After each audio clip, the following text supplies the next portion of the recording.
jam 8 pagi. Ya. Jadi yang masuk ODP, orang dalam pemantauan itu adalah 65 orang. 65 orang yang terbagi di beberapa klaster. Klaster umrah itu 51 orang. Makassar 4 orang, Jakarta 2 orang. Yang sama dengan yang sampaikan tadi Pak Seda, kelas Jamaah Tabligh itu yang kita pantau itu 3 orang. Yang ada hubungan epidemiologis itu 3 orang. Hubungan epidemiologis itu maksudnya pernah kontak erat dengan yang sudah positif. Yang Surabaya 1, Kalimantan Timur 1, Balikpapan. Yang merapat Prancesoya jam 6 hari Senin. Baru-baru ini ada 24 masyarakat sipil yang kita pantau ini 1 orang. Jadi secara keseluruhan orang dalam pemantauan itu 65 orang. Yang PDP itu pasien dalam pengawasan itu 27 orang, semuanya sudah pulang dan sehat. Jadi tidak ada lagi pasien PDP yang kita rawat. Tapi sekali lagi, kalau kita berbicara tentang COVID-19 ini, protapnya tidak boleh angka itu hilang. Tidak boleh kita mengatakan PDP 0. PDP 27, tetapi 27-nya itu sudah sehat dan sudah pulang. Yang positif itu 13. 2 sembuh. Jadi 1 dirawat di Rumah Sakit Pelamonia dan 10 dirawat di Rumah Sakit Arifin Umar. Itu posisi kita dalam angka. Jadi ada 105, 65 ODP, 27 PDP, positif 13. Dan walaupun sembuh ini tidak boleh hilang. Angka-angka ini tidak hilang, nama-nama tidak boleh hilang. Jadi secara keseluruhan, Bapak Ibu sekalian, saya ingin menyampaikan distribusi kecamatannya. Ya. Jadi ODP kita itu di 11 kecamatan itu terbesar itu ada di Kecamatan Maritengai, 32 orang. Tetapi 32 orang ini sudah 3 yang selesai pemantauan. Jadi secara keseluruhan Maritengai itu 35 orang. Batampulo itu 3 orang, 2 sementara kita pantau, 1 sudah selesai. Baranti itu 1 orang, Pancarijang 1 orang, Pulo 2 orang, Watang Sidenreng 14, 11 dalam proses pemantauan dan 3 sudah selesai. Pituriawa 2 orang, 1 proses pemantauan dan 1 sudah selesai. 2 Pitue 2 orang, Pituriase 2 orang sudah selesai. Telu Limpoe 2 orang, 1 sementara kita pantau dan 1 sudah selesai. Pancalautang 1 dalam proses pemantauan. Jadi secara keseluruhan distribusi kecamatan itu terbesar ada di Kecamatan Maritengai. Untuk PDP terbesar itu di Maritengai 15 orang, Batampulo 1 orang, Watang Sidenreng 2 orang, Pituriawa 5 orang, 2 Pitue 1 orang, Telu Limpoe 2 orang, dan Pancalautang 1 orang, PDP 27 orang. Yang positif itu ada 13, 9 dari Kecamatan Maritengai, 2 Batampulo, 1 dari Pituriawa, dan 1 dari Kecamatan Telu Limpoe. 13 secara keseluruhan. Jadi distribusi kecamatannya sudah kami sampaikan. Klasternya itu juga sudah kami sampaikan. Kenapa disampaikan klasternya ini? Sehingga rencana tindak lanjut pemerintah daerah dalam hal ini gugus tugas ini melihat di mana yang kita bisa tindak lanjuti setelah klaster umrah ini. Saya kira kalau dalam angka-angka itu, ya saya ingin sedikit menyampaikan kepada kita semua bahwa apa yang dilakukan pemerintah daerah dalam hal gugus tugas, ya, supaya kita punya pemahaman sama bahwa kita menghadapi musuh yang tidak kelihatan. Kita berangkat dari satu persoalan itu dulu, bahwa ada musuh yang kita hadapi bersama tapi tidak kelihatan itu musuhnya. Sehingga gugus tugas ini melakukan yang namanya disinfeksi. Kalau kita bicara tentang musuh yang tidak kelihatan itu ada 3 aspek. Yang pertama aspek kesehatan. Yang kedua aspek ekonomi. Yang ketiga aspek keamanan. Nanti kenapa bilang ada Pak Dandi apa semua ada Pak Kapolres, itu kan aspek keamanannya kita lihat. Iya, di situ. Aspek kesehatannya tanggung jawab kita, ya tentu kan Pak Sekda jauh lebih tahu kalau kita bicara tentang aspek ekonominya. Nah, saya ingin menyampaikan ke kita semua kronologisnya Tapi sudah disampaikan Pak Wakil Ketua Pak Danwin tadi, Pak Sekda tadi sudah menyampaikan secara komprehensif. Tapi saya ingin menyampaikan, karena pertanyaannya seperti ini. Kenapa tidak secara keseluruhan itu angka-angka itu keluar? Apa memang disimpan atau apa dan sebagainya? Saya ingin menyampaikan kepada kita semua, kronologisnya itu tanggal 31 Maret itu 2020 itu dilakukan pengambilan darah lengkap terhadap 75 orang klaster umrah, ya. Tetapi dalam perjalanan itu kami baru mendapat informasi bahwa ada 1 orang warga Sidrap yang positif di Rumah Sakit Wahidin. Sehingga kami memerintahkan teman-teman di lapangan untuk mengecek siapa yang paling kontak erat dengan ini. Ditemukanlah 2 warga Buai. 2 warga Buai. Ya, kalau dalam bahasa sekarang orang mengatakan asisten rumah tangganya. Itu kita tarik masuk. Atas izin Pak Sekda pada saat itu kita izin masuk. Jadi yang ada di Rusunawa itu 75 klaster umrah plus 2 yang kontak epidemiologis. Jadi 77, Pak. Dan yang 2 orang itu kita pisahkan lantainya di lantai paling atas dia. Ya. Di situ. Pada saat itu kita melakukan rapid test. Rapid test terhadap 77 orang ini. Ya. Hasilnya 48 orang negatif, 29 positif. Ya. Rapat itu berlangsung alot di tempat ini juga, disepakati 29 orang itu dibawa ke Rumah Sakit Arifin Numan. Tetapi dalam perjalanan di Rumah Sakit Arifin Numan, kami mendapat kabar bahwa 1 warga Sidrap yang ada di Rumah Sakit Pelamone itu positif. Sehingga kami memerintahkan lagi anggota di lapangan TRC untuk mencari siapa kontak eratnya. Kontak erat itu kita temukan. Sehingga yang kita ambil swabnya di Rumah Sakit Arifin Numan itu 30. 29 klaster umrah plus 1. Jadi 30, Pak. 30. Nah, saya ingin menyampaikan di sini karena Pak Sekda tadi menyampaikan terkait dengan saudara kita yang ada di Rumah Sakit Nenek Malomo. Kalau dilakukan pengambilan tes, rapid test, itu harus, kalau positif, harus dilanjutkan dengan pemeriksaan swab. Bukan boleh, harus, itu protap. Jadi pertanyaannya saya, kok bisa saudara kita itu yang ada di rapid test di Rumah Sakit Mas Rempulu dikirim ke sini? Itu kan pertanyaan. Karena harus. Ya, jadi jawabannya nantilah teman-teman media. 1 April itu ya dilakukan hari Jumat. Hari Kamis direncanakan pengambilan swab di Rumah Sakit Arifin Numan, tetapi satu dan lain hal ada kebutuhan yang kurang pada saat itu sehingga kami diperintahkan Pak Sekda untuk berangkat ke Makassar menjemput itu. Kami berangkat ke Makassar PP. Dan tanggal 3 hari Jumat 3 April hari Jumat itu diambillah pemeriksaan swab. Ya. Kami pada saat itu ada di Rumah Sakit Nenek Malomo untuk konsolidasi teman-teman kita di Rumah Sakit Nenek Malomo. Kami dapat telepon dari teman dari Rumah Sakit Arifin Numan bahwa pengambilan swab sudah selesai, Pak. Saya komunikasi Kepala Balai Laboratorium Kesehatan Makassar yang di bawah naungan Kementerian Kesehatan. Dia sampaikan ke saya jam 4 sore harus sudah tiba di Makassar. Pak Sekda bilang sama saya, bisa enggak? Saya bilang biarlah perjalanan ini saya negosiasi, bisa enggak? Saya karena ini perjalanan jauh. Jam 5.45 dari tangan saya ke tangan Kepala Balai Laboratorium saya serahkan yang 30 orang ini. Ya. Jawabannya begini. Saya tanya, kapan hasilnya bisa saya dapat?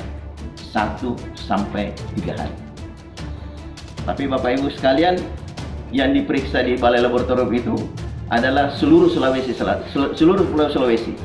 Sulawesi Tenggara, Sulawesi Barat, Gorontalo, Sulawesi Utara dan lain sebagainya. Sehingga begitu banyak spesimen yang diperiksa di sana. Pada Minggu tanggal 5 April 2020 kami mendapat berita bahwa telah dilaksanakan pemeriksaan terhadap 21 dari 30 spesimen yang kami bawa. Hasilnya 14 negatif, positif 7. Sekali lagi teman-teman media, saya ingin menyampaikan begini, bahwa kami punya protap. Protapnya begini, tidak diperkenankan kabupaten kota merilis angka-angka sebelum provinsi merilis angka-angka. pengarahan Pangdam, Kapolda dan Bapak Gubernur pada kami semua kepala dinas kesehatan disampaikan provinsi juga tidak boleh merilis angka-angka sebelum pusat merilis angka-angka. Ya, jadi mungkin teman-teman media sudah dapat angka-angkanya melalui itu, tapi kami kan belum bisa merilis. Sehingga 14 orang ini tidak ada orang yang tahu siapa yang negatif, siapa yang positif. Saya cuma menyampaikan Ketua Tim Medis, Dr. Wawan, Dr. Iwan Ahmad, spesialis penyakit dalam, saya sampaikan 7 positif A, B, C, D, E. Amankan ini. Karena tentu kan ada tindakan berbeda dengan yang negatif. Kesepakatan ada indikasi medis 14 negatif, harus pulang. Harus pulangnya itu Pak, harus dirapatkan lagi oleh Pak Sekda, Pak Dandim, Pak Kapolres. Tidak serta-merta dipulangkan. Jadi saya bilang, saya ini sudah mau pensiun, baru ada pasien yang diantar oleh Pak Kapolsek dengan Pak Dan Ramil pulang di rumahnya. Pasien COVID. Jadi ini ada memang hal-hal yang sangat luar biasa. Tanggal hari Senin, tanggal 6 April, ya jam 7 malam, saya dapat telepon lagi dari Kepala Balai. 7 sudah selesai. 7 sudah selesai. 6 negatif, 1 positif. Jadi sudah 8 positif. Sudah 20 yang negatif. Dia sampaikan kepada saya pada saat itu, Dr. Iwan, hari ini paling lambat besok jam 8 pagi saya terima 2 orang yang meragukan pemeriksaan swabnya. Ya. Jadi jam 10.45 malam, ya selesai pengambilan swab terhadap 2 orang ini diantar oleh seorang perempuan, petugas lab. Jadi kalau ada orang mengatakan tidak bekerja, saya bilang ini sudah tidak punya hati nurani. Sudah anaknya dia tinggalkan, suaminya ditinggalkan. Saya bilang harus diantar ini malam. Jam 5 WA-nya ke saya bilang saya sudah tiba kembali dari Rapta. Ini tidak terekspos ini. Jadi saya mohon dukungan teman-teman sekalian. Kalau kami Pak Sekda, Pak Dandim, Pak Dr. Budi dikritik, silahkan aja kritik. Saya sudah siap dikritik. Tetapi adik-adik kami di lapangan itu belum tentu siap. Jadi mohon dukungan media. Terakhir tadi malam Pak, tadi malam itu kami mendapat berita bahwa dua-duanya yang diulang itu positif. Itulah jumlah secara keseluruhan yang positif yang ada di rumah sakit Arifin Nurul. Jadi posisi kita yang positif itu adalah 13, 2 sudah sembuh, 1 di rumah sakit Pelamonnya, 10 di rumah sakit. Saya juga ingin menyampaikan begini, oleh karena ini juga menjadi pertanyaan terkait dengan rapid test. Ya. Jadi rapid test itu kenapa dilakukan 2 kali? Kenapa dilakukan 2 kali? Oleh karena kalau infeksi virusnya di awal atau hari pertama, hari kedua bisa false negatif. Sehingga SOP itu mengatakan harus diperiksa ulang di hari ke-7 sampai hari ke-10. Atas perintah ketua tim, kita kembali lagi memeriksa yang 48 orang yang tersisa. Semuanya negatif sama dengan yang disampaikan tadi Pak Dandim, tetapi atas indikasi medis 1 orang diminta untuk merapat hari Senin untuk diambil swabnya di rumah sakit Arifin Nurul atas pertimbangan medis. Ya, karena pemeriksaan swab itu akurasinya itu 99%. Kalau rapid test itu adalah screening, akurasinya itu 85 sampai 95%. Tetapi begitu rapid test positif harus dilakukan pemeriksaan swab. Kalau negatif, apa yang disampaikan tadi dari rumah sakit bahwa harus dilakukan lagi pemeriksaan swab 2 kali, itulah yang kita lakukan. Jadi artinya apa yang disampaikan dari rumah sakit bahwa tidak ada orang yang siap, tentu dengan segala kekurangan kita, tetapi tentu kami punya tanggung jawab untuk melayani masyarakat. Ya, tentu sekali lagi mohon sekali lagi dukungan supaya informasi tidak simpang siur. Ya, kami baru sebelum masuk ke ruangan sini, kami mendapat informasi lagi dari teman dari Biloka, Puskesmas Biloka, bahwa ada 1 keluarga atas pertimbangan kemanusiaan. Sekali lagi, atas pertimbangan kemanusiaan. Ini warga Sopeng yang harus dibantu oleh masyarakat Sidrap untuk ditempatkan di salah satu rumah, tapi itu masuk wilayah Kabupaten Sidrap. Ini berdasarkan pertimbangan kemanusiaan. Sebenarnya kalau kita mau bicara tentang ini kan itu kan bukan kurang Sidrap, ya. Tetapi atas dasar pertimbangan kemanusiaan, teman-teman kita Pak Desa mengambil inisiatif untuk memberi 1 rumah yang memang agak jauh untuk dia diisolasi di sini. Nah ini semua termasuk dengan yang komentar tadi Pak Sekda yang disampaikan terkait dengan mereka. Jadi Jangan takutlah, seperti yang disampaikan dari Pak Dandi, jangan takut dengan angka-angka ini. Karena kita bekerja. Bukan juga kita mengapresiasi bahwa yang tidak ada angka-angkanya itu nol, apa semua dan lain sebagainya, itu berarti di situ memang negatif. Tidak. Karena yang perlu kita sampaikan kepada kita semua yang hadir di tempat ini, mungkin selain Makassar, Kabupaten Sidrap lah yang paling aktif berhubungan dengan provinsi dan pusat. Ya, saya sampai dalam 1 minggu kadang 5 kali bolak-balik. Ya. Atas izin Pak Seda, saya bolak-balik untuk menjemput ini. Terakhir untuk rapid test yang kita lakukan kemarin ini adalah perjuangan. Saya sudah terakhir saya bilang kalau ini saya sudah tidak dapat, mungkin kita sudah di demo besoknya ini. Karena saya melalui kadis provinsi juga sudah angkat tangan, tidak ada itu barang. Ya kita melalui teman-teman yang di pelabuhan katanya ada barang ini, saya lihat ini, tapi mungkin bisa itu. Waktu mengambil barang ini, saya perlu Bapak tahu, saya bilang seperti inilah mungkin kalau orang mau beli narkoba. Saya ditunjukkan satu alamat, di alamat itu tidak orang kenal. Jadi saya menelpon lagi, Bapak di mana ini? Dibilang, saya ada pakai baju biru di ujung sana. Bapak pakai baju apa? Saya pakai baju putih. Saya minta kwitansi pembelian, tidak mau Pak. Kenapa? Saya bilang, saya cuma mau tolong Bapak saja. Jadi tidak semudah Bapak Ibu bayangkan, bilang bagaimana pemerintah daerah tidak melaksanakan ini. Pak Seda sudah memesan, kalau saya tidak salah 500. Tapi sampai hari ini belum, barangnya itu belum ada. Jadi rencana schedule itu memang ada, tetapi barangnya tidak ada. Dan bukan cuma Sidrap yang butuh. Masyarakat kabupaten kota lain juga butuh. Ya, jadi mohon dukungan kita semua, yang yakin saja di bawah kendali Bapak Bupati, Pak Wakil Ketua, Pak Dandi, kita semua bekerja untuk masyarakat kita agar bisa, tapi tentu kita butuh dukungan. Ya, karena informasi di lapangan tentu kan tidak seindah dengan yang ada di meja sini. Tentu masyarakat kita dibutuhkan pemahaman. Ya, karena kasus di Pancalotan baru-baru kami terima ini adalah keluarganya meninggal di rumah sakit Siloam, dikubur di Kabupaten Goa. Jadi keluarganya sudah mau balik kampung di Sopeng katanya ditolak. Ya, padahal kalau kita bicara tentang medis, jenazah itu kan disiram dengan desinfektan, tidak mungkin lagi dia batuk, dia bersin, gimana mau pindah sama orang lain. Tetapi kan media juga yang begitu cepat begitu sehingga kita takut. Padahal kalau kita pikir, gimana kalau jenazah? Kan perpindahan penyakit ini kan cuma 2, virus ini kan cuma 2. Droplet itu yang dikatakan tadi dari rumah sakit, bersin apa semua, itu kan droplet. Ya. Dan yang kedua, droplet ini kalau tidak mengenai langsung dia kena meja itu pindah. Bagaimana kalau jenazah? Jenazah kan dimandi, itu kan pakai desinfektan apa dan lain sebagainya. Ya, plastik. Sudah pasti tidak bersin. Tidak pasti kan dari perpindahan langsung kan sudah pasti tidak ada. Tetapi media ini memang pengaruhnya sangat-sangat besar, sehingga ya teman-teman media yang hadir pada saat itu tolong membantu kita, jangan sampai ada keluarga kita yang seperti ini takutlah, sehingga syariat Islam kita, syariat kita sudah ada apa semua. Jadi tentu kami berharap teman-teman media membantu kita ini semua. Yakin saja di bawah kendali Bapak Bupati, Pak Dandi, Pak Kapsekda, kita bekerja sangat maksimal.